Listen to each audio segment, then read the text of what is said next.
अवतरले उद्धरयाले दिन जना ब्रह्मादिक ज्यांची वंदिती पाय बनी नाम घेता बदनी दोष जाती हो का दुराचारी विषयी आसक्त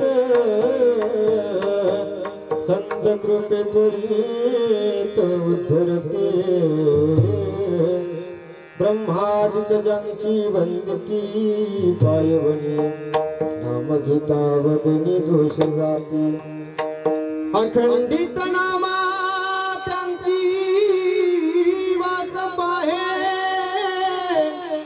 निशिधीने धाये संत संग ब्रह्मादिक ज्यांची वंदिती पायवनी नाम घेता वदनी दोष जाती विठ्ठला विठ्ठला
भीमराध्यम वरुण पुंडरीकाय दातुं मुनीन्द्रहि समागत्य तिष्ठं तमानन्दकन्दं परब्रह्मलिंगं भजे पांडुरंगं पांडुरंगा करू प्रथम नमन दुसरे चरण संताजिया त्यांच्या कृपादाने कथेचा विस्तारो बाबाजी सद्गुरु दास तुका अलंगापुरी रम्य सिंहासनस्थं पदाम्बोज तेजस प्रदीप्तदेशं विधिन्द्रादिदेन सदा स्तूयमानं समाधिस्थमूर्तिं भजे ज्ञानदेवं जयांची केली या स्मरण होय सकल विद्यांचे अधिकरण तेची वंदो श्री चरण श्री गुरूंचे ते नमस्कारुनी आता लोकाभिरामं रणरंगधीरं राजीवनेत्रं रघुवंशनाथं कारुण्यरूपं करुणाकरन्तं श्रीरामचन्द्रं शरणं प्रपद्ये मनोजवं मारुततुल्यवेगं जितेन्द्रियं बुद्धिमतामरिष्टं वातात्मजं वानरयुद्धमुख्यं श्रीरामदूतं शरणं प्रपद्ये भजे व्रजे कमण्डलं समस्त पापखण्डनं स्वभक्तचित्तरञ्जनं सदैव नन्दनं भजे व्रजे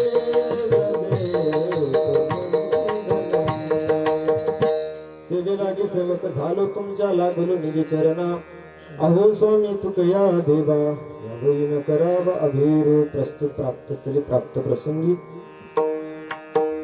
कीर्तन रूपी सेवे करता गायला गेलेला अभंग अखिल गोड ब्रह्मांड नाय करतुम अकर्तुम अन्यथा करतुम रुक्मिणी प्राण संजीवन जगत आधार पंढरधीश पांडुरंग परमात्मा जनता जनार्दनाचं अधिष्ठान असणारे ज्ञानियांचे राजे योग्यांची माऊली साधकांचं मायबाप मुक्त कैवल्य तेजोनिधी भगवान श्री ज्ञानोबराय वैराग्य रागरसिक जगद्गुरु तुकोबराय आधी करून सकल संतांच्या तुमच्या श्रोते मायबापांच्या चरणारवरती समर्पित करण्याकरता जो अभंग गायला जो अभंग निवडला तो म्हणजे सर्व संतांचे लाडके संत देवाचे लाडके भक्त असणारे ऐका काय अधिकार होता नामदेव रायाचा फिरवुले देऊळ जगा माझी ख्याती, नाम देवाती दूध प्याला. ज्या भगवान परमात्माच्या नामधराच्या हाताने दूध सेवन करतो, नैवेद्य सेवन करतो, अशी अधिकार संपन्न असणारे संत मान्य संत, देव मान्य संत, जग मान्य संत नामधराय, त्या नामधरायांचा चार चरणाचा अभंग सेवेकरता गायला गेला. विठाला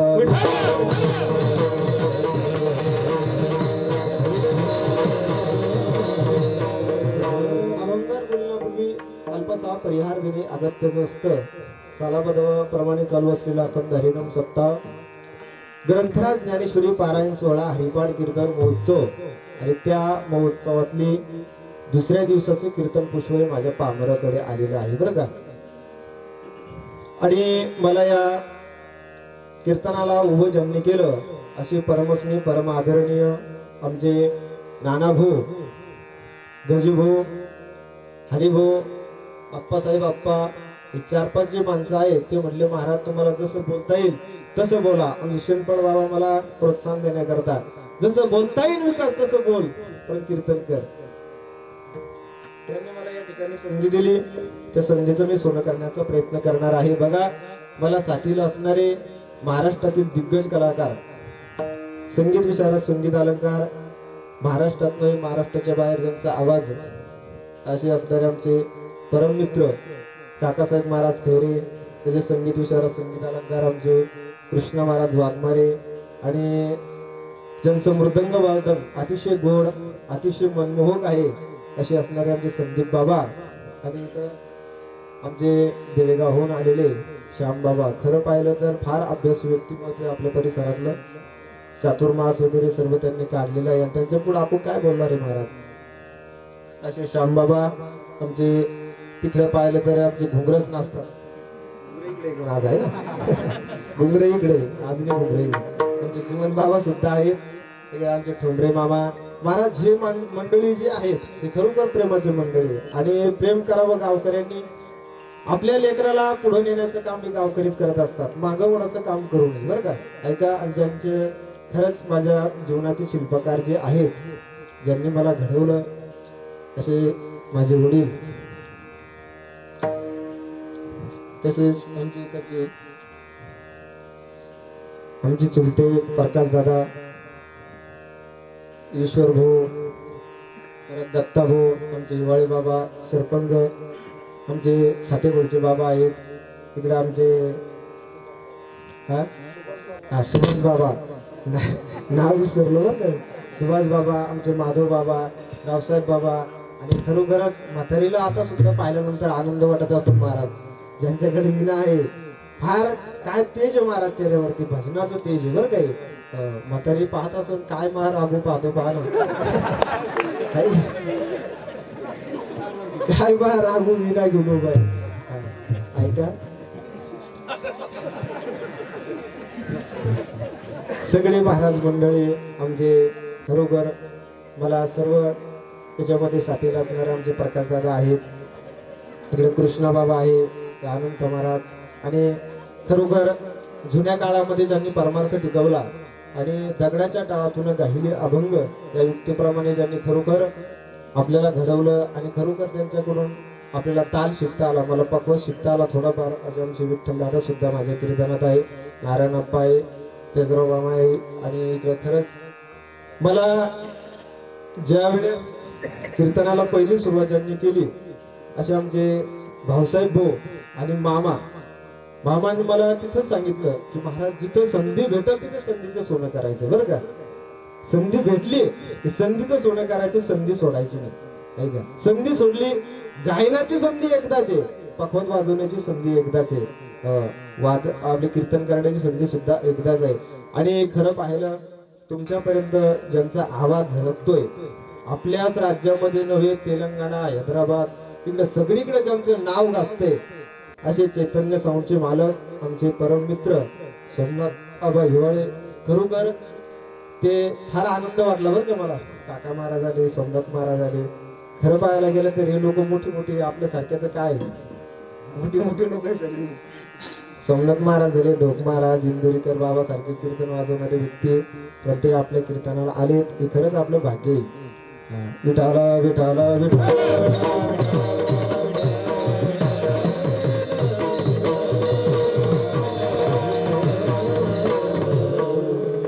ओगामध्ये कोणचं नाव राहिलं असेल तर राहू द्या. आणि तुमचं नाव घ्यायला मी काही तुमची बायको आहे. नाव कोण घेत असतो? बायको. किशोर भाऊ नाव कोण घेत? बायको घेत असते. तरी म्हणतो वहिनी इकडे का पाहतात मला? जाऊ द्या, विनोदाचा भाग आहे. ईश्वर व खरोखर एक प्रेमळ व्यक्तिमत्व आहे. आणि खरं पाहायला गेलं तर मला या ठिकाणी संधी दिली, मी संधीचं सोनं करण्याचा प्रयत्न करणार आहे. बघा, संधी भेटली की संधीचं सोनं केलं पाहिजे. लता मंगेशकरांना पत्रकारांना एकदा प्रश्न विचारला, लता दिदी तुम्ही एवढं मोठं होण्याचं कारण काय? लता दिदीने सांगितलं, पत्रकार साहेब मी भारतरत्न होण्याचं कारण एकच आहे. मला ज्यावेळेस तालुका स्तरावरती गाण्याची संधी आली होती ना, ती संधी मी सोडली नाही. म्हणून मी आज राज्यात आहे, प्रदेशात आहे, देशात आहे, परदेशामध्ये गेले. कशामुळे? भारतरत्न झाली. संधीचं सोनं केलं. संधी भेटली की संधीचं सोनं केलं पाहिजे. हो, ऐका ना, तुम्हाला एक उदाहरण सांगतो म्हणजे तुमच्या लगेच लक्षात येईल. एकदा भजन करा. विठाला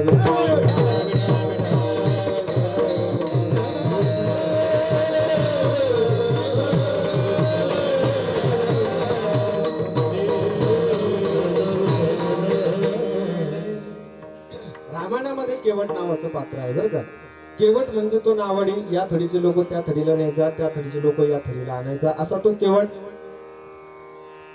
आपल्या नावेवरती पोट भरायचं बरं का. 10 रुपयेच घ्यायचा, त्या थडीला जायचे, या थडीला यायचे. रात्रीची वेळ असो, दुपारची वेळ असो, 50 रुपये कोणाला त्यांनी मागितले नाही. संदीप भाऊ सारखं त्याला धातींदाडा वगैरे काही येत नव्हतं. काकासाहेब महाराज सारखं, कृष्ण बाबा सारखं त्याला काही गायन जमत नव्हतं बरं का. एकदम साधारण मनुष्य. आणि तो साधारण मनुष्य आपल्या नावेवरती उदरनिर्वाह करायचा आपल्या प्रपंचाचा. त्याच्या जीवनामध्ये संधी अशी आली दादा की विश्वाचा चालक मालक भगवान रामप्रभू त्या केवटाच्या दरवाजामध्ये जातात बरं का भाऊसाहेब भाऊ. केवटाच्या दरवाजामध्ये जातात आणि केवटाला नाव मागतात. केवट म्हणतो, देवा मी तुला नाव देणार नाही. ऐका, केवटाच्या दरवाजामध्ये जातात, केवटाला नाव मागतात. केवट म्हणतो, नाही देणार देवा. मागी नावन केवटू नाही रे माना, मागी नावन केवटू नाही रे माना. केवट नाही म्हणतो, देवा मी तुला नाव देणार नाही. भगवान परमात्मा विचारतात, अरे एवढी भजनं चालली, एवढी पाताळामध्ये मृत्यू लोकामध्ये एवढी भजनं चालली, माझ्या करता चालली रे, तुम्हाला साधी नाव देऊ शकत नाही? माझ्या सत्तेशिवाय जगामध्ये कुठलीच गोष्ट चालत नाही. गतीर भरता प्रभू साक्षी निवास शरणम श्रुत प्रवत प्रलय स्थानम निधानम द्विजमव्यम. म्या बोलविल्या वेदू बोले, म्या चालविल्या सूर्य चाले, मी हलविल्या प्राणू हले, जो जगात चालिता. माझ्या सत्तेशिवाय वृक्षाचं पान सुद्धा हलत चाले हे शरीर.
ही शरीर सुद्धा त्याच्या सत्तेशिवाय चालत नाही.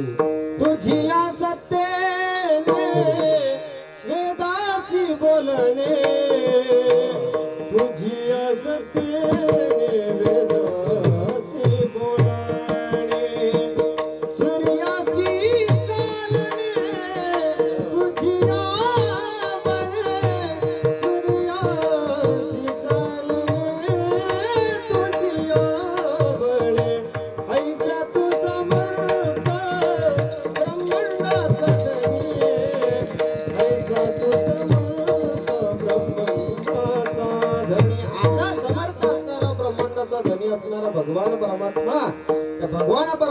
केवट नाव देत नाही, नाव बर का, लाकडाची नाव आहे ना, ते लाकडाची नाव देत नाही. भगवान परमात्मा विचारतात, का रे केवटा, का देत नाहीस तुम्हाला नाव? तिचं कारण तर मला कळू शकेल. एका केवट म्हणतो, देवा, ज्या वेळेला तू जानकीच्या स्वयंवराला विश्वामित्राबरोबर चालला होता, त्यावेळेस त्या दगडाची बाई झाली आणि माझी तर लाकडाची नाव आहे. लाकडाच्या नावाची जर बाई झाली तर पहिली सांभाळता सांभाळता मला नाकीनो आली संदीप भाऊ. पहिली सांभाळता सांभाळता मला नाकीनो आले. तिलाच दिवाळीला 10,000चा किराणा लागतोय. माझा नाही हो. तिलाच 10,000चा किराणा लागतो संदीप भाऊ. संदीप भाऊ त्यांना काय कळणार आहे किराणा किती लागतो, काय लागतो, है की नाही? त्याला अनुभव घ्यावा लागतो संदीप भाऊ. जाऊ द्या. हा 10,000चा किराणा लागतो. महाराज, माझी काय ऐपत नाही देवा, तू काय कर, कोणाची नाव माग आणि कोणाच्या नावाने तू पलीकडच्या थडीला जाऊ शकतोस. भगवान परमात्मा विचारतात, का रे केवटा, याच्यावर काही उपाय नाही का? केवट म्हणतो, आहे ना देवा, एक उपाय आहे. अरे देवा, तुझ्या पायाच्या स्पर्शाने त्या दगडाची बाई झाली नव्हती, तू तुझ्या पायाचे रजक्कन त्या दगडावरती उडाले आणि त्या दगडाची काय झाली? शिळा होती मनुष्य झाली.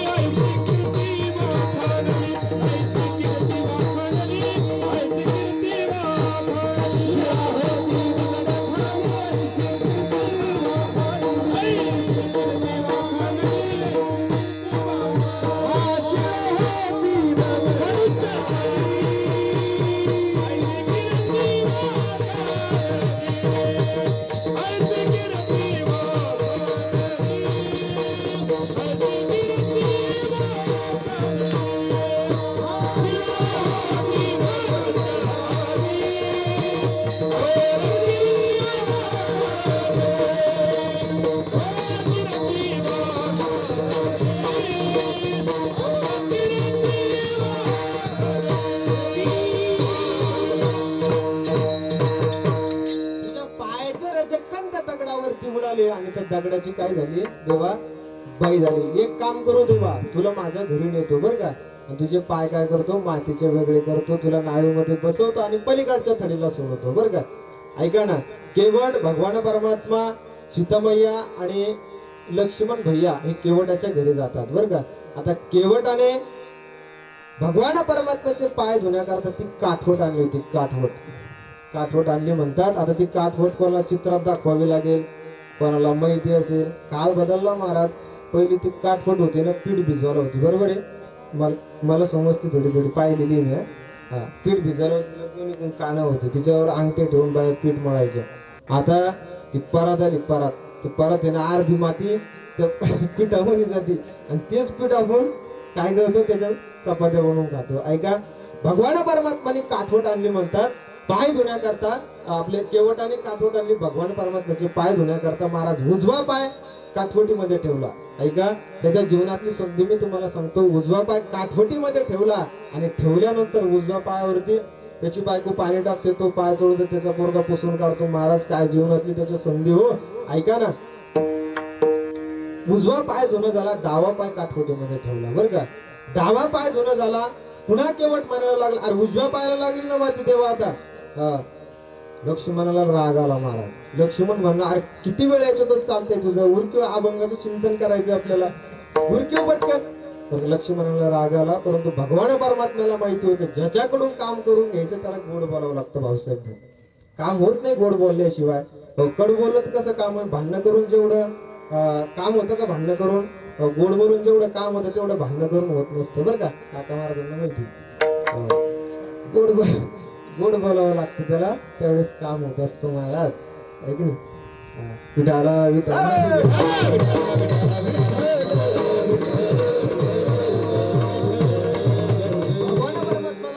आपल्याला काम करायचं, पलीकडच्या थडीला जायचं, याच्याकरता केवटाला गोड बोलावं लागेल. हा, मग थोडासा उशीर होते लक्ष्मणा, थोडा दम घे. हा महाराज, भगवान परमात्म्याचे पाय धुणं झाले, नावेमध्ये बसवलं देवाला आणि थडी जवळ जवळ येत आहे, किनारा जवळ जवळ येत आहे भगवान. आणि मोठ्या मोठ्याने केवट हसायला लागला. महाराज मोठ्या मोठ्याने केवट हसायला लागला. भगवान परमात्मा केवटाला विचारतात, का रे केवटा, का हसतोस? आम्ही विवळ झालो म्हणून हसतोस की काय? आम्ही वनवासी झालो म्हणून हसतोस की काय? केवट म्हणतो, नाही देवा, मी तुला आज काय केलं, फसवलं. भगवान परमात्मा विचारतात, अरे मला आजपर्यंत कोणी फसवलं नाही आणि तू फसवलं. हा, केवट म्हणतो, देवा खरोखर मी तुला आज फसवलं. अरे तुझ्या पायाच्या स्पर्शाने त्या दगडाची बळी झाली नव्हती, त्या दगडाच्या पायाचे रजक्कन त्या दगडावरती उडाले आणि त्या दगडाची बळी झाली. माझ्या लाकडाच्या नावेचं तसं काही नव्हतं देवा, परंतु तू माझ्या घरामध्ये नाव मागायला आला, माझ्या जीवनातली संधी आहे आणि तुझे पाय धुवून घेतले, हे संधीचं केलेलं सोनं. विठ्ठल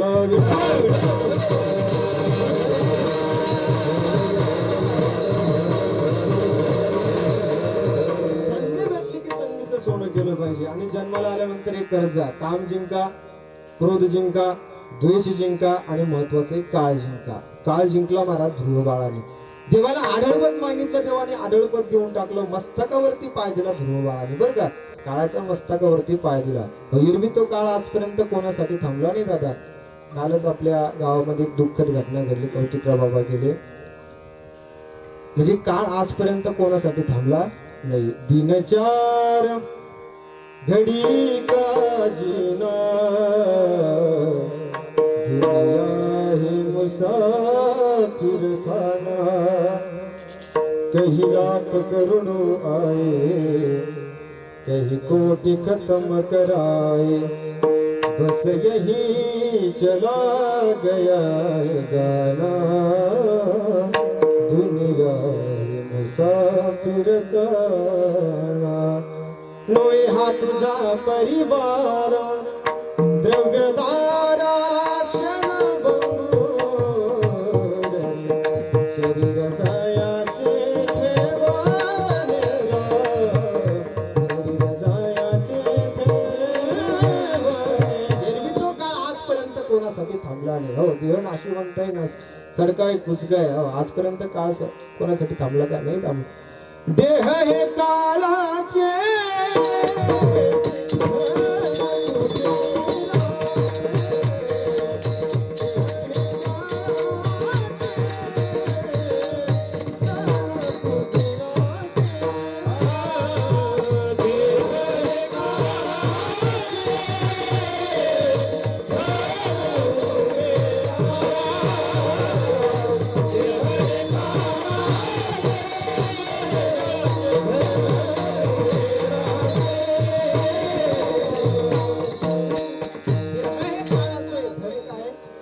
महाराज. हो, काळ आजपर्यंत कोणासाठी थांबला. देह जाणार जाणार त्यासी काळोबा.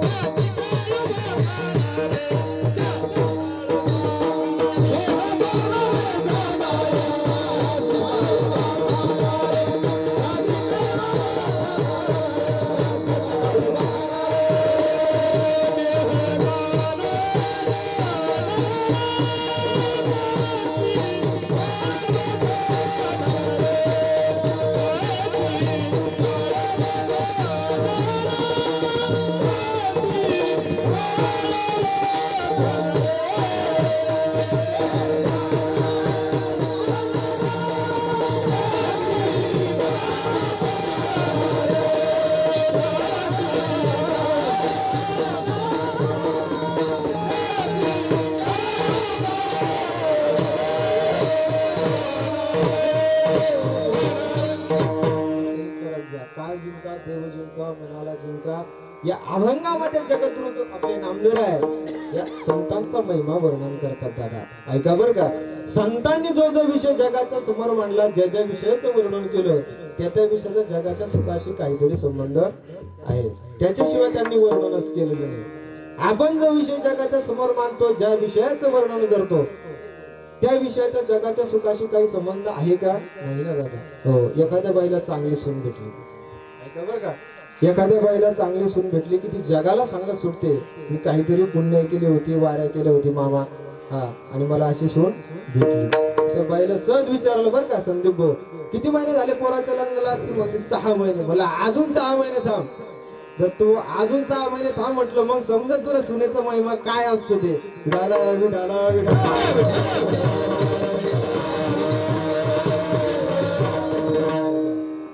सून तुम्हाला चांगली भेटली याचा जगाला काही फायदा आहे का दादा? नाही ना. हो, ऐका, तुमचा मुलगा 10वी मध्ये 12वी मध्ये पहिल्या नंबरनं पास झाला, ज्ञानभाऊ पहिल्या नंबरनं पास झाला, त्याचा जगाला काही फायदा आहे का? नाही ना. हो. आता त्याजरा बाबाकडे आईसर आहे. आता त्यांनी आपल्याला भरायलाच दिलं नाही कापूस एखाद्या वेळेस, त्याचा फायदा आहे का जगाला? हो, भाड्याशिवाय तर येतच नाही कुठं, आहे की नाही? त्याचा जगाला काही फायदा आहे? फायदा फक्त पैसा आहे तिचा, त्यावेळेस फायदा. हो, जाऊ दे, विनोदाचा भाग आहे. हा, म्हणजे प्रत्येक माणसाकडे आपण जो विषय जगाच्या समोर मांडतो त्याचा जगाला काहीच फायदा नाही, परंतु संतांनी जो जो विषय जगाच्या समोर मांडला त्या विषयाचा मात्र जगाला, जगाच्या सुखाशी काहीतरी संबंध आहे, त्याच्याशिवाय त्यांनी वर्णनच केलेलं नाही. ऐका, ते गावाचा असो, व्यक्तीचा असो, एखाद्या पर्वताचा असो, एखाद्या नदीचा असो. ऐका, नामदेवरायांनी वर्णन केलं गावाचं. आळंदी हे गाव पुण्यभूमी ठाव, दैवताचे नाव सिद्धेश्वर. ज्ञानोबराय म्हणतात, नामदेवराय म्हणतात, अरे जगाच्या प्रांतामध्ये ते शोधून सापडत नाही, ते आळंदीला मोकळं भेटतं महाराज. काय सुख? हा, सुख पाहिजे ना आपल्याला, मग आळंदीला जा. आळंदीला गेल्यानंतर ज्ञानोबरायच्या समाधीवरती नतमस्तक झाल्यानंतर काय सुख आहे हे माणसाला तिथे गेल्यानंतर कळत असतं. बघा, वाळेल गुटकी खाल्ल्यानंतर, हो, गरम गरम चपात्या खाऊन त्याला सुख अनुभवता येत नाही संदीप भाऊ. ज्याने वाळेल गुटके खाल्ले ना, काका महाराज असतील, कृष्ण महाराज, आमचे बाबा यायने ते 15 महिना दिवसाचे, म्हणजे महिना भरायचे घरी येऊन भुटका न्यायचा, भुटकाच म्हणते ना, भुकटा न्यायचा महाराज. आणि त्यो म्हणजे त्याच्यावर कुत्रे मुतलेले, मांजरा हागलेल्या अशा चपात्या खाल्लेले माणसे महाराजांनी. 8-10 दिवस वाळू घातलेले गुटके. हे मलाच माहिती, फक्त समजा दादाला माहिती काय परिस्थिती आळंदीमध्ये राहते ती. खरंच परिस्थिती जाणीव घ्यायची ना माणसाला. गरिबी काय असते, दुःख काय असतं, आणि त्या दुःखाचं सुखात रूपांतर कसं होतं हे जर कळायचं जर असेल तर ते आळंदीला जा, त्यावेळेस समजतं माणसाला. हो, तुका म्हणे ते सुख काय होणी राहे समाधान चित्ताची. चित्ताला समाधान प्राप्त करण्याचं ठिकाण जर कोणतं असेल तर ते हे आळंदी. आळंदीला गेल्यानंतर 3-4 वाजता उठायचं, मस्त स्नान वगैरे करायचं, ज्ञानोबराच्या दरबारामध्ये जायचं, आणि गेल्यानंतर ज्ञानोबराच्या समाधीवरती नतमस्तक झाल्यानंतर जे सुख मिळतं ना दादा, त्या सुखाची अनुभूतीच माणसाला सांगता येत नाही. हे आळंदीचं वैशिष्ट्य आहे. ऐका, पुन्हा गंगेचं वर्णन केलं असेल ते सुद्धा जगाच्या सुखाच्या संबंधाने. आता आमच्या आप्पा गुमन आप्पांना जर नुसतं गंगूबाई गंगूबाई गंगूबाई जरी म्हटलं तरी पाप निवृत्त होण्याची ताकद त्या गंगेमध्ये आहे की नाही? नुसतं गंगा गंगा जरी म्हटलं तरी आपले पापाची निवृत्ती होण्याची ताकद काय आहे? त्या गंगेमध्ये. वाचे म्हणता गंगा गंगा,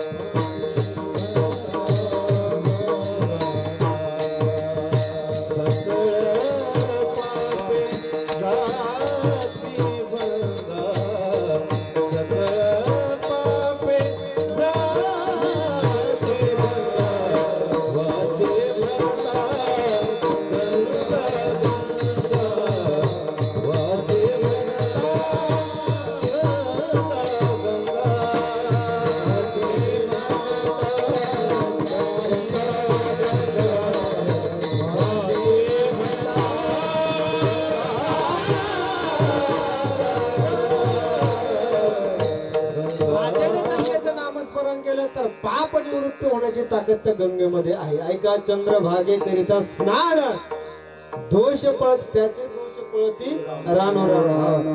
दोष पळण्याचं ठिकाण, पापाची निवृत्त होण्याचं ठिकाणी गंगेमध्ये आहे. हो, गंगेचं स्नान जरी केलं तरी अवघ्याची पापे गेली दिगंत.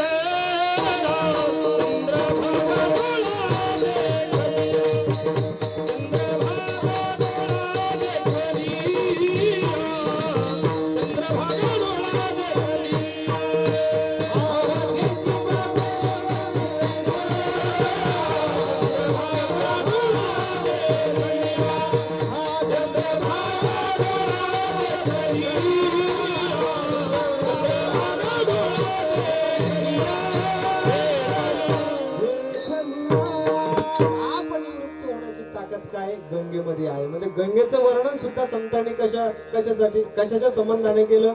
जगाच्या सुखाच्या संबंधाने. एखाद्या पर्वताचं वर्णन जगाच्या सुखाच्या संबंधाने. दृष्टी पडता ब्रह्मागिरी त्यासी नाही यमपुरी. म्हणजे व्यक्तीचा असो, गावाचा असो, पर्वताचा असो, सगळं सुखाच्या संबंधानेच त्यांनी वर्णन केलं. आता काही लोक असं म्हणतील, आता बसलेले, जगाच्या सुखाचा आणि अभंगाचा काय संबंध आहे बुवा नेमका? प्रत्येक एखाद्या गोष्टीचा महिमा कळल्याशिवाय त्या गोष्टीचा माणूस स्वीकार करत नसतो. हे मात्र काय खरं आहे. म्हणून ऐका, कोणत्याही गोष्टीचा महिमा कळायला ती गोष्ट आपण पाहिलेली असावी लागते किंवा ऐकलेली तरी असावी लागते. अमेरिका हा देश आहे, आपण पाहिलाही नाही काका महाराज, पण तरी कोणाच्या तरी मुखारविंदातून आपल्या कर्णेंद्रियापर्यंत तसे शब्द आलेले, बरोबर आहे की नाही? आपल्या कर्णेंद्रियापर्यंत ते शब्द आले आणि त्या अंतःकरणामध्ये जाऊन त्या अंतःकरणाच्या दृष्टीने आपण त्याचा विचार करू शकतो, बरोबर आहे ना? विचार करू शकतो की हा देश असा असेल, या देशातली माणसं अशी असतील, असा विचार करू शकतो. त्याच्याकरता पाहिलेली गोष्ट असावी लागते किंवा ऐकलेली गोष्ट असावी लागते. संतांनी तो महिमा ही वर्णन केला. आपल्या सारख्याच काम नाही संतांचा महिमा वर्णन करणं महाराज. फार दुर्लभ आहे तो महिमा. संताचा महिमा तो बहु दुर्गम, संताचा महिमा तो बहु दुर्गम, शब्दिकांचे काम नाही येते, शब्दिकांचे काम नाही येते, बहु दुर्गम झाली म्हैस गाय,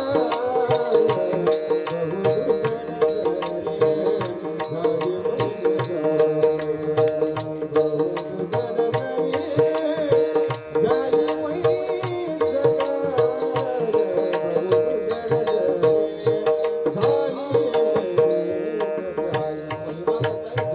शाब्दिकाचं काम नाही देते. ऐका, विठाला विठाला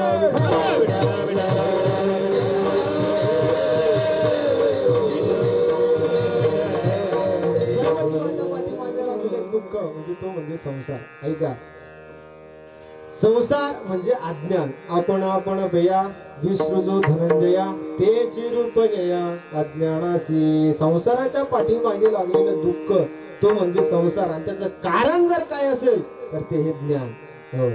त्याचं ज्ञान अज्ञान. अज्ञानाची निवृत्ती करायची म्हटलं तर जगामध्ये प्रभावी शस्त्र जर कोणतं असेल तर ज्ञानोबारांनी सुंदर वर्णन केलं. अज्ञानाची खंडना करायची. आता या ठिकाणी मंद अंधकारात दोषामुळे आपला सर्पभास झाला. म्हणजे फुलाचे हार दिसते ना, इथं मंद अंधकार आहे, त्याच्यावरती सर्पभास झाला. तो सर्पभास त्याच्यावरच अज्ञान निवृत्त करायचं म्हटलं तर काय करावं लागेल? प्रकाश म्हणजे बॅटरी आणावं लागेल किंवा लाईट लावावं लागेल. त्यावेळेस त्याच्यावरच काय होईल? अज्ञान दूर होईल. सत्य वस्तूची निवृत्ती कशाने होते बाबा? क्रियेने होते. सत्य सर्प निवृत्तच करायचा, डायरेक्ट मारून टाकायचा. त्याला काय करावं लागेल? काडी आणावं लागेल. तसं अज्ञानाची खंडना करायची म्हटलं तर ज्ञान होणं आवश्यक आहे. मग ते प्रभावी शस्त्र जर कोणतं असेल तर ते हे ज्ञान. ज्ञाने विनयके. ज्ञानोबराय सुंदर वर्णन करतात. ज्ञानोबराय म्हणतात, ज्ञाने विनयके उपाय करिसी जितुके अधिकची गुंफिसे रुखी. ज्ञानाचं प्रभावी शस्त्र असं आहे की ते अज्ञानाची खंडना करू शकतं. मग अज्ञानाची खंडना करता आता काही लोक स्वतःचं अज्ञान स्वतः घालवण्याचा प्रयत्न करतात. संदीप भाऊ, स्वतः अज्ञान घालवता जर येत असतं तर एवढे खटाटोप कायला केले असते? बरोबर आहे की नाही? हिवाळे महाराज, सोमनाथ महाराज हिवाळे इथं बोलवण्याचं कारण काय आहे? त्याचं अज्ञान आहे. त्याचं अज्ञान आहे आपल्याला. ते ज्ञान फक्त त्यांनाच आहे. गायनाचं ज्ञान कृष्णा महाराज झाले, आमचे काका महाराज झाले. पकवाजाचं ज्ञान तुम्हाला आहे. मग स्वतः घालवता येतं का? नाही ना. अज्ञान स्वतः घालवण्याचा प्रयत्न जर आपण केला तर तुकोबाराय सांगतात, सुटायाचा काही अधिक त्याच्यामध्ये काय आहे? आणखी त्याच्यामध्ये येऊन ते पडतात. सुटायाचा काही करिता उपाव अधिकची पाय गोविले. अज्ञान जर स्वतः घालवता येत असतं तर गुरु शिष्य काय लावलं असतं महाराज? ज्ञान. त्याचं ज्ञान होणं फार महत्वाचं. अज्ञान घालवायचं असलं तर ज्ञान होणं फार महत्वाचं आहे. आणि अज्ञानाची खंडना करण्याकरता ज्ञानाची महत्वाचं आहे. ज्ञानाची एक असं प्रभावी शस्त्र की ते अज्ञानाची खंडना करू शकतं. मग ज्ञान कुठं मिळतं? ज्ञान प्राप्त करण्याकरता कोणतं ठिकाण आहे तर ते आपलं चौथा अध्याय ज्ञानयज्ञ आहे ना. हो ज्ञानयज्ञामध्ये सांगितलं तद्विधी प्रणिपातेन परिप्रश्नेन सेवया उपदेक्षिंते ते ज्ञानम ज्ञानिनस तत्वदर्शन. ज्ञानोबाला काय वर्णन करतात महाराज? जे ते ज्ञानाचा कुरुट ते सेवा हा दार बनता तरी स्वाधीन करी सुबता ओळंगोणी. ते ज्ञान पैगा बरवे जरी मणी अति आणावे तरी संतय बजावे सर्वस्वेशी तनु मनो जीवे चरणासी लागावे गर्भता करावे दास्य सकळ. तनाने मनाने धनाने गुरुची सेवा केली त्यावेळेस ज्ञान प्राप्त होऊ शकतं महाराज. गुरु होते ते ज्ञान ज्ञानी आत्मदर्शन दर्शनी समाधान वसती आधी जैसे. आत्मस्वरूपाचं दर्शन करण्याकरता त्याला गुरु करणं फार. आत्मस्वरूपाचं दर्शन फक्त गुरुच्या द्वारा होत असतं बरं का. गुरु केला तर आत्मस्वरूपाचं दर्शन आहे अन्यथा नाही महाराज. ज्ञान प्राप्त करण्याकरता पक्वादाचं ज्ञान घेण्याकरता गुरुकडे जावं लागतं. स्वतः शिकता तुम्ही नाही शिकू शकत महाराज. जर स्वतः जर शिकता आलं असतं तर एवढ्या शाळा एवढे हे जे शिकायचं म्हटलं आता सोमनाथ महाराजांनी सुद्धा कुठेतरी क्लास लावलाच असेल याचा. बरोबर आहे की नाही? काका महाराजांकडे होते बरं का ते क्लासला. ऐका काका महाराज सुद्धा कुठेतरी सटले गुरुजी असो खंडाळकर गुरुजी असो त्यांच्याकडे शिकले. म्हणजे ज्ञान प्राप्त करण्याकरता गुरु करणं फार महत्वाचं आहे. मग आता ते गुरु भेटतील कुठं? संत भेटतील कुठं? संत भेटतात फार दुर्लभ आहे महाराज. बहुअवघड आहे संत भेटी परी जग जेठी करुणा केली. बहु अवघड आहे संत भेटी. संत चंद्र अमृत सुखे सेवली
संत भेटतील कुठं?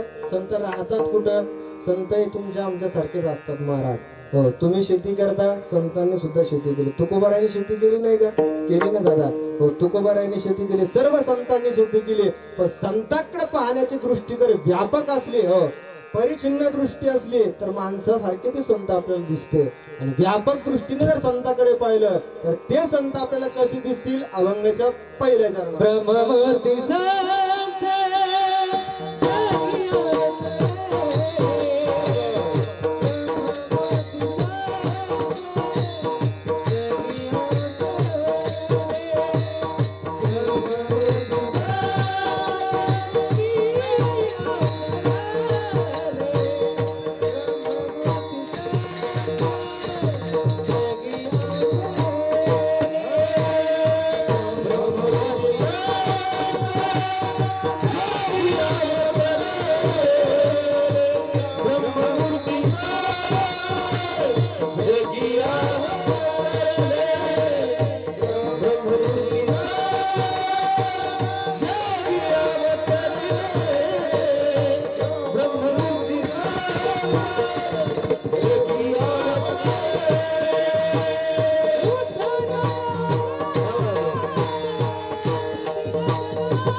मूर्ती संत जगी अवतरले उद्धरया आले दीन जन. संत काय करत असतात, गुरु काय करत असतात, ज्ञान अमृत माणसाला पाजत असतात. कोणत्याही गोष्टीचं अज्ञान नष्ट करण्याची ताकद गुरुमध्ये आहे. ज्ञानोबराय दृष्टांत देतात बरं का. ते दृष्टांत माझा सांगायचंच राहिला. ज्ञानोबराय अज्ञानासाठी अज्ञान कसं निवृत्त केलं पाहिजे याच्यासाठी ज्ञानोबराय दृष्टांत देतात. ज्ञानोबराय म्हणतात एका व्यक्तीला स्वप्न पडलं. ऐका, स्वप्न ही प्रत्येकाला पडत असतात. आता काहीला विचित्र विचित्र स्वप्न पडतात बरं का. त्या व्यक्तीला स्वप्न पडलं, भर अरण्यामध्ये तो गेला. आता डोंगर कसं आहे आपला, अरण्यामध्ये गेला, पण तो गेला मात्र झाड तोडण्याकरता.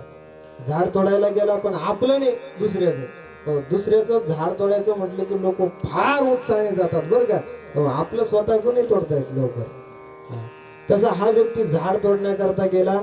गेल्यानंतर झाडावरती चढला. झाडावरती चढल्यानंतर महाराज फांदी तोडण्याकरता त्याने काय केलं, कुऱ्हाड त्या फांदीवरती हाणली, पण ती कुऱ्हाड त्या फांदीवरती न लागता त्याच्या पायावरती लागली.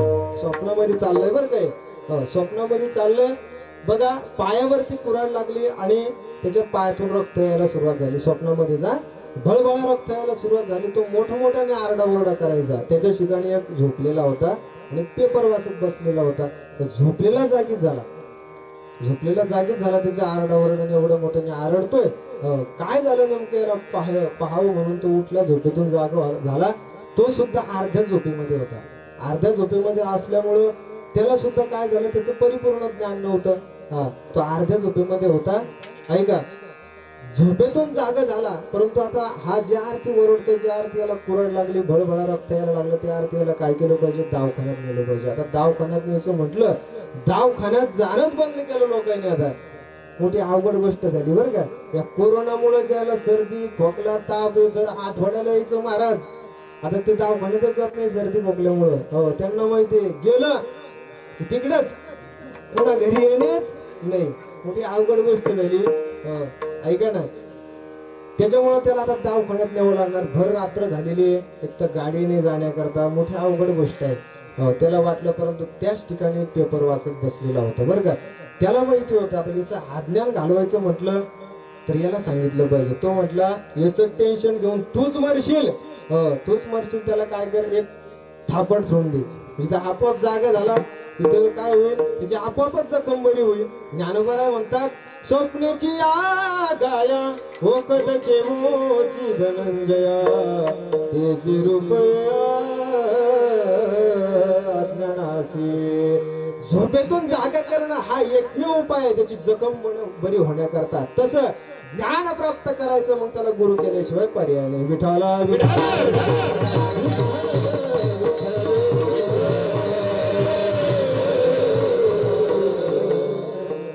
केव्हा प्राप्त होतं, जेव्हा मनाची एकाग्रता असेल तेव्हाच प्राप्त होतं बरं का.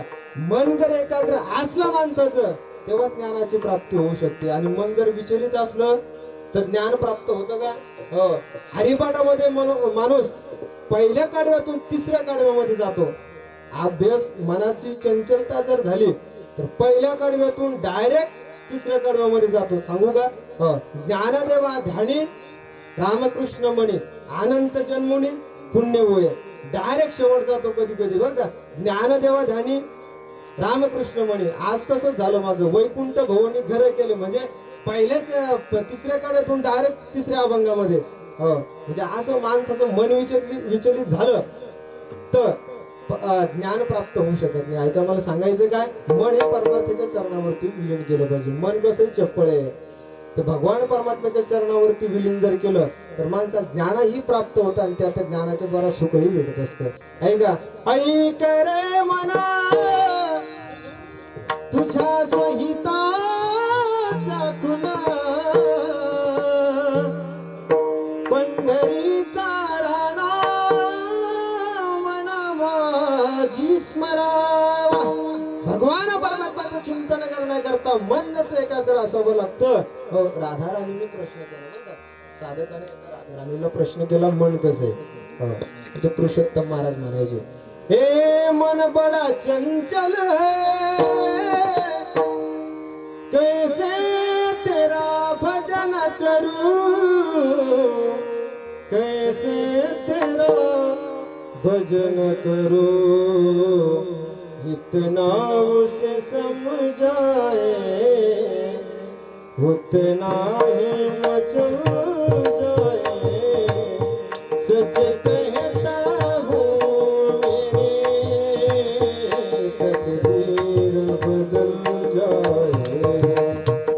राधे तेरे चरणों के जो फूल तो खिल जाए. सच कहता हूँ मेरे तकदीर बदल जाए. तकदीर बदल जाए. भगवान परमात्माचं चिंतन करण्याकरता, भजन करण्याकरता मन आकळलं पाहिलं, मन आकळलं पाहिजे माणसाने बरं का. हो, मन परमार्थामध्ये मन इतकं श्रेष्ठ आहे महाराज. परमार्थामध्ये जर मन माणसाचं आकळता आलं नाही तर देवाचं चिंतन घडत नाही. ऐका, एक उदाहरण सांगतो बरं का. आता तर लग्नात कोणचीच गरज राहिलेली महाराज. ऐका, लग्नात कोणाचीच गरज राहिली. उदाहरण सांगतो, नवरदेव नवरीचं लग्न करायचंय बरं का. लग्नासाठी मंडप असला काय नसला काय तरीही चालतो. नवरदेवासाठी घोडा असला काय नसला काय तरीही चालतो.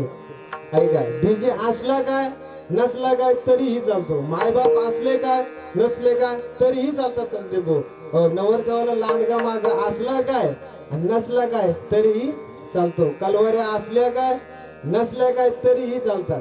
हो, ऐका, मला काय सांगायचं ते तसं परमार्थामध्ये. हो, उदाहरण सांगतोय ना मी. नवरदेव नवरी जसं लग्नामध्ये महत्वाचे आहे. नवरदेव नवरीशिवाय लग्न होईल का? नाही ना. हो, लग्नामध्ये नवरदेव नवरी जर नसले तर लग्न लागतं का? नाही लागत ना. हो, त्याच्याशिवाय जसं लग्नामध्ये नवरदेव नवरी असल्याशिवाय जसं लग्न लागत नाही, तसं परमार्थामध्ये मन एकाग्र असल्याशिवाय परमार्थ होत नसतो माणसाचा. हे मला सांगायचं.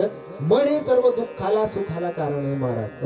मन जर तुम्ही आकळलं तर सुखाची प्राप्ती होऊ शकते, आणि मन जर विचलित केलं तर माणसाला दुःखच उपभोगावं लागतं. ऐका, या जगामध्ये कोण सुखी दादा? कोणी सुखी नाही. हो, जो पाहतो काय दुःखी, जो देखे सो दुखिया बाबा, सुखिया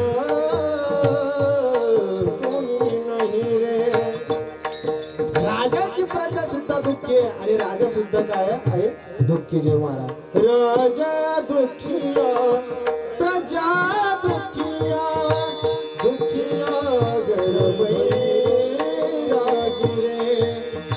सुखदेवने जिनके कारण उदरी माया त्यागिरे.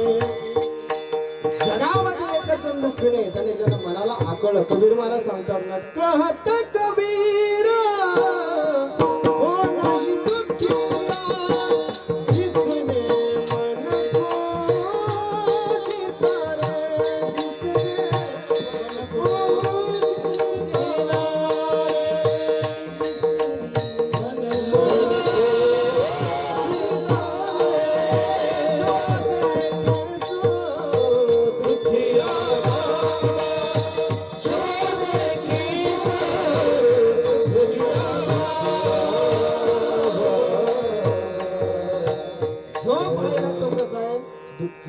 ज्याचं लग्न झालं तो दुःखी, ज्याचं होत नाही तो सुद्धा दुःखी. इकून तिकून कसं तरी झालं, पोरं होत नाही म्हणून दुःखी. इकून तिकून पोरं झाले, त्यांचे पुन्हा लग्न होत नाही त्याच्यामुळे दुःखी. म्हणजे माणूस जन्माला आला की दुःख जे महाराज. दुःखाशिवाय पर्यायच नाही. जीवन दुःख बाधा बडी आहे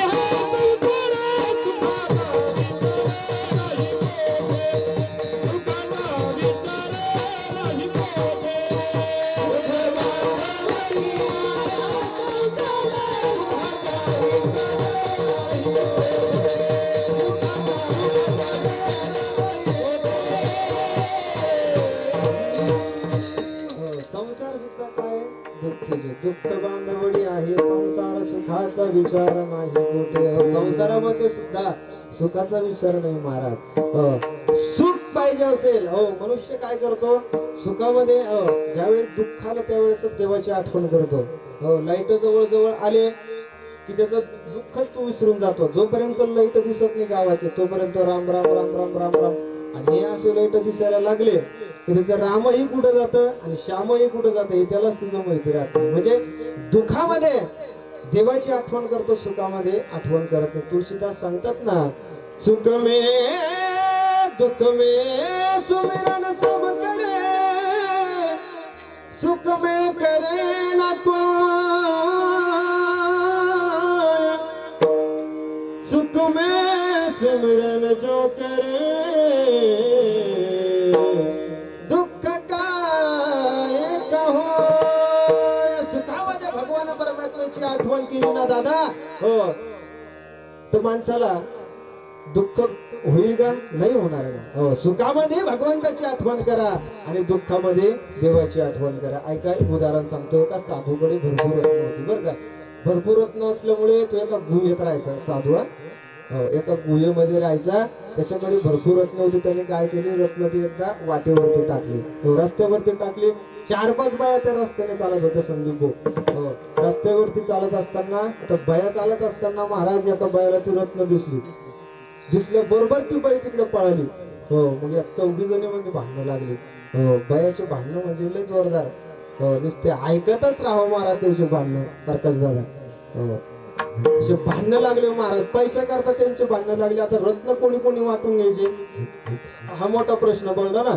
मग त्या 4 जणींनी काय केलं, रत्न विकले आणि त्याचे पैसे काय केले वाटून घेतले. परंतु रत्न कुठून आले हे त्यांनी विचार केला नाही. नेमकं हे रत्न कुठून आले बा, काय आले बा हे त्यांनी विचारच केला नाही. त्या दुसऱ्या दिवशी पुन्हा माणसाचा घोळका त्याच रस्त्याने चालला. पुन्हा साधूने रत्न फेकली, परंतु त्या लोकांनी रत्न घेतली ती सुद्धा निघून गेले. दुसऱ्या-तिसऱ्या दिवशी त्याने पाहिलं या गुहेकडे कुणीच पाहत नाही म्हणून त्यांनी काय केलं दगड फेकले महाराज. महिलाचा आणि पुरुषाचा त्या ठिकाणी घोळका चालला. दगड फेकली. आता दगड फेकल्यानंतर लोक थांबतील का बाबा? नाही थांबणार. लगेच तिकडे धावले. दगड फेकले म्हणल्यावर भांडणं करायला भांडणं करायला लगेच पळतात लोक. भांडणं करायचं म्हटलं की चिंगाट सुटता संदीप ऐकले. भांडणं करायला फार महाराज तसे भांडणं करायला गेले साधूला मारणं करता. साधूने सांगितलं ज्या वेळेस मी रत्न फेकली त्यावेळेस माझ्याकडे कोणीच आलं नाही. तुम्हाला ज्या वेळेस सुख भेटलं म्हणजे तुम्हाला ते रत्नापासून काय झालं सुख झालं त्यावेळेस तुम्ही माझ्याकडे आले नाही. आणि मी आता दगड फेकले लगेच तुम्ही माझ्याकडे काय आले धावत आले. म्हणजे दुःख झालं की लगेच धावत येतो आणि सुख भेटलं की देवाला विसरून जातो.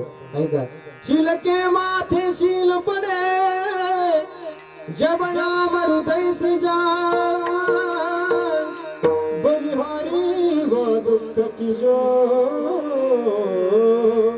पल पल नाम रटाए. मला काय सांगायचं, माणूस दुःखामध्ये देवाची आठवण करतो, सुखामध्ये आठवण करत नाही हे मला सांगायचं. आणि सुख उपभोगायचं असेल ना देव दादा, देव आपल्यासा करावा लागतो त्यावेळेस सुख उपभोगता येतं. हा बोला तो एक देव करून पुला तो एक देव करून गावा.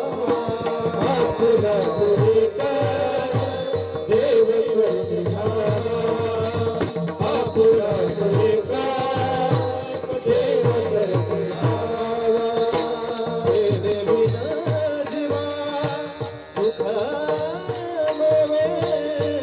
देणे विना जीवा सुख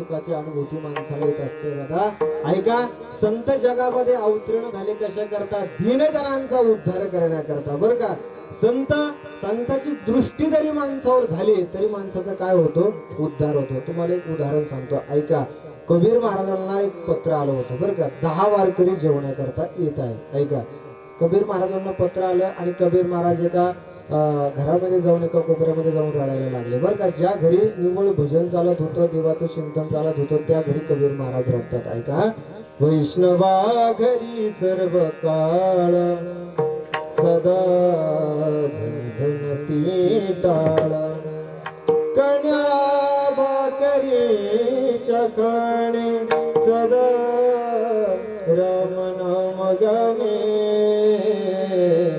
वैष्णवा घरी सर्व काळ सदा झणझणती टाळ ज्या संताच्या घरी दररोज भजन चालायचं महाराज ते संत आज रडतात कशा करता 10 वारकरी जेवण्याकरता येत आहे परंतु त्यांना जेव घालण्याकरता आपल्याकडे एक शीत सुद्धा आणले नाही बघा कबीर महाराज रडतात छोटासा बालक तुमच्या मुलासारखा छोटासा बालक कबीर महाराजांकडे त्यांचा मुलगा कमल नावाचा मुलगा येतो तो आपल्या स्वतःच्या बापाला विचारतो बाबा का रडता बाबा तुम्ही ऐका बा का रडता बाबा कबीर महाराज म्हणतात अरे राजा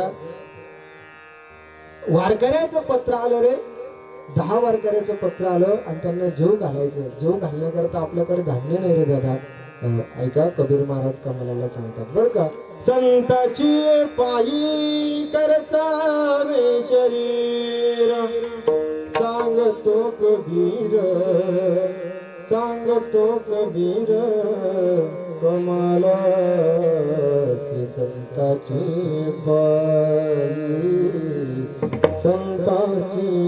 पायी कबीर महाराज कमाल महाराजला सांगतात अरे राजा हे 10 वारकरी जेवू घालण्याकरता आपल्याकडे धान्य नाही ना रे कसे जेवू घालायचे कमाल महाराज म्हणतात कबीर महाराजांना बाबा त्याच्यात काय एवढं टेन्शन घ्यायचं वाण्याचं दुकान आहे ना त्या वाण्याच्या दुकानामधून चोरून आणू आपण धान्य बरं का दोघं बापले का धान्य चोरी करता निघतात महाराज जेवढं लागन 10 वारकरी जेवढ्या करतात तेवढंच धान्य घेतात आणि कमाल महाराजांना वाटतं धान्य चोरीचं आहे आणि चोरीचं धान्य जर संतांना जीव घातलं महाराज तर आपल्याला पुण्य प्राप्त होणार नाही संदीप भाऊ कमाल महाराजांना वाटतं आपल्याला पुण्य प्राप्त होणार नाही म्हणून कमाल महाराज काय करतात त्या वाण्याला उठवतात ऐका वाण्याला उठवतात दादा आता कोणता चोर आहे तो चोरी करतो सांगून जातो हा चोरी करतो आता या ठिकाणी कैलास भाऊ नाना भाऊ 1-2-3 जण इथं लाईट फिटिंग करू आले इथूनच बोकड्या पळून गेला किती अवघड इथूनच बोकड्या पळून गेला त्या रोजी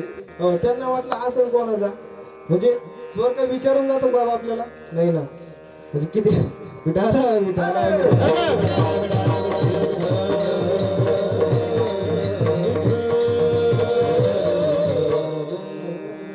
अवघड गोष्ट आहे चोर उठून जातो का आपल्याला माहित असतं प्रकाश दादा आपल्याला माहित असतं यानाच आपला मोबाईल आज चोरला आणि तोच उद्या आपल्याला रामराम करतो रामराम संदीप भाऊ असं तो आपल्याला म्हणतो की नाही आपल्याला माहित राहतं यानाच आपला मोबाईल चोरला तसं कमाल महाराजांना वाटलं आपल्याला फलप्राप्ती होणार नाही संतांचं जीव घातल्यानंतर आपल्याला पुण्य प्राप्त होणार नाही म्हणून आपण काय करू वाण्याला उठून जाऊ वाण्याला उठवतात महाराज वाण्याला उठवल्या कमाल महाराजांना वाणी पकडतो ऐका बरं कमाल महाराजांना वाणी पकडतो आणि पकडल्यानंतर आता कमाल महाराजांना वाटतं आता आपल्या बापाची इज्जत काय होणार जाणार गावामध्ये ज्या अर्थी आपल्याला पकडलं संत तर विनमुख आपल्या घरून जातीलच याच्यात काही विवाद नाही परंतु आपली इज्जत सुद्धा आता गावामध्ये जाणार पहिले लोक इज्जतीला भ्यायचे बाबा आता लोकांना इज्जत काही राहील नाही आता जसं चालन तसं चालते ते लोक इज्जत काही राहिली लोकांना पहिले लोक इज्जतवान होते महाराज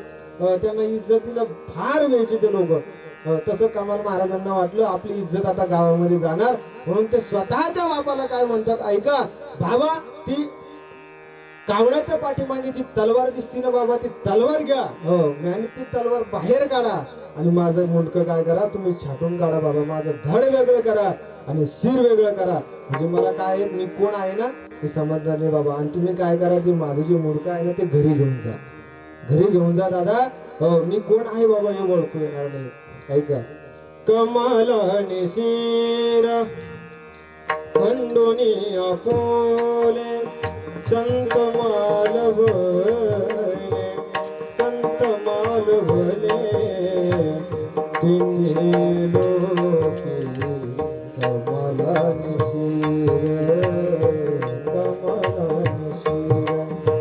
नाम म्हणे त्यांचा जन्म सफळ झाला नाम म्हणे त्यांचा जन्म सफळ झाला वंश बुद्ध दिला वंश बुद्ध दिला कबीराचा वंश बुद्ध दिला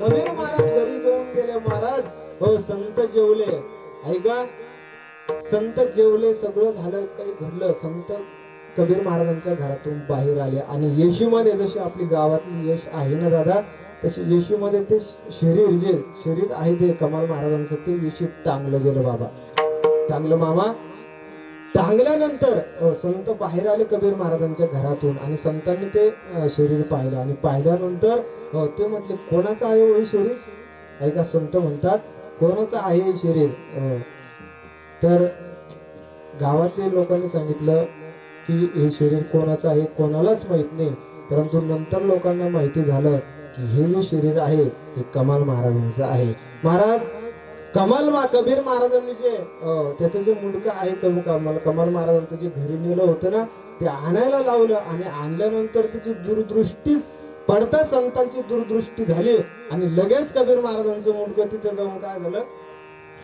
चिकटलं आणि चिकटल्यानंतर कमाल महाराजांना काय झालं जीवदान प्राप्त झालं ही संतांची काय दूरदृष्टी मला सांगायचं होतं विठाला विठाला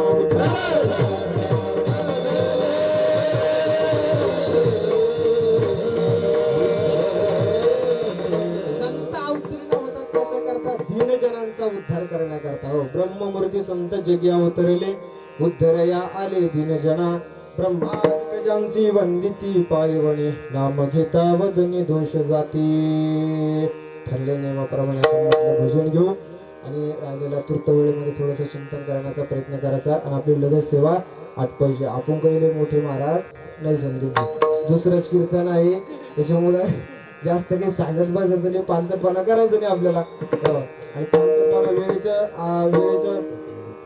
की माणूस काय करतो मग तो पांचटपणा होऊन जातो याला कीर्तनच मिळत नाही बाबा असा एक भाग होता खरोखर आपले कीर्तन कुठे कीर्तनच कुठे आपल्याला आता कोरोना लागला महाराज कोरोनामुळे कीर्तनच राहिले हा कोरोनामुळे सगळंच बंद झालं कोरोनाने काय काय शिकवलं मी तुम्हाला भजन झाल्यानंतर सांगतो विठोबार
सगळ्यांनी टाळ्या वाजवायचं जोरदार बरं का.